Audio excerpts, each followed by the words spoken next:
I'm Chris Thornton. It's Niazi, yeah. and we're running for student body president and vice president. Working on lowering tuition, as every other candidate, I'm assuming, and raising school spirit at the same time. We also wanted to focus on, medical amnesty for Greek life. It was a pretty big deal for us. We want to work on formulating some sort of a plan for future so we can have a better campus that's more accessible to the handicapped, part of our community, and working on creating systematic change for diversity on campus. Our plan is it's a twofold plan actually. The first is to increase school spirit and school belonging, so we'd have a student body that's unified under a common goal. The best way to get anything done, it's been our experience, is to get everybody behind the cause.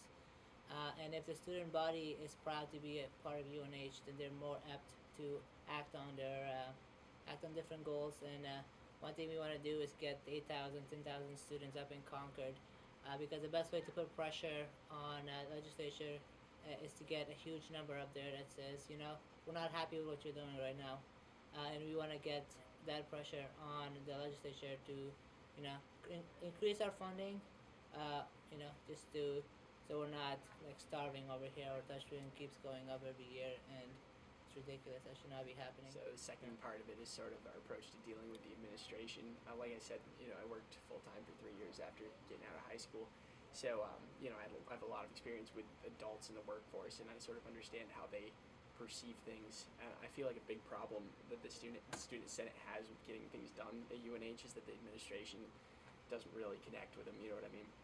So that's something that individually that I can bring to the position, is that the faculty will be able to understand where I'm coming from, because I'll be able to convey ideas to them. And I really think that it's going to take someone I don't know how receptive they'll be, but to more or less struggle over the fact that spending needs to go down.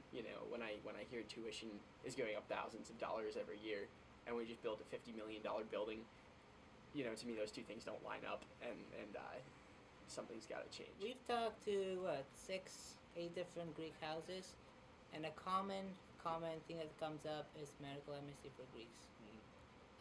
We're both Greeks, and I think it's actually ridiculous that there's a clause that says medical amnesty is not extended to Greek life. Let's start with what medical amnesty is, right?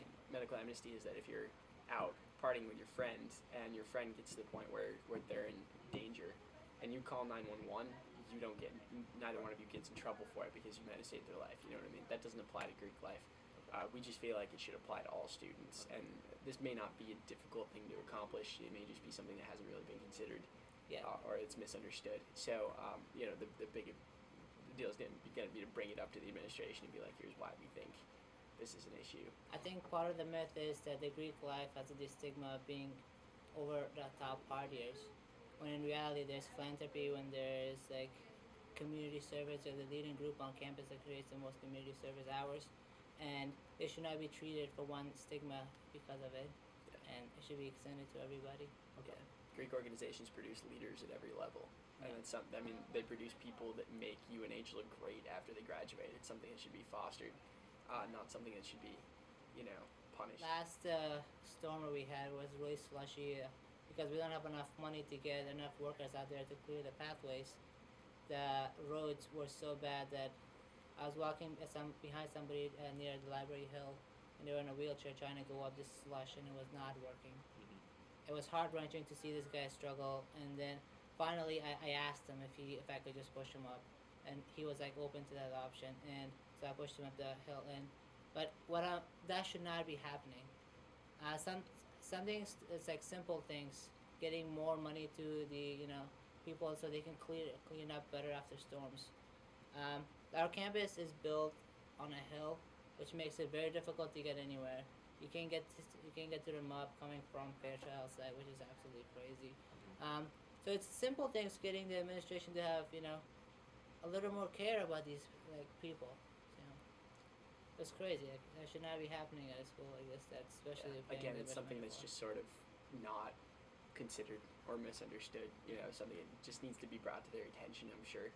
I'm sure nobody thinks that that's a good thing, or maybe even realizes that was an unintended consequence of the fact that the roads couldn't be cleared. but it's Yeah. something that needs to be taken care of, and so we're going to stand up for those people.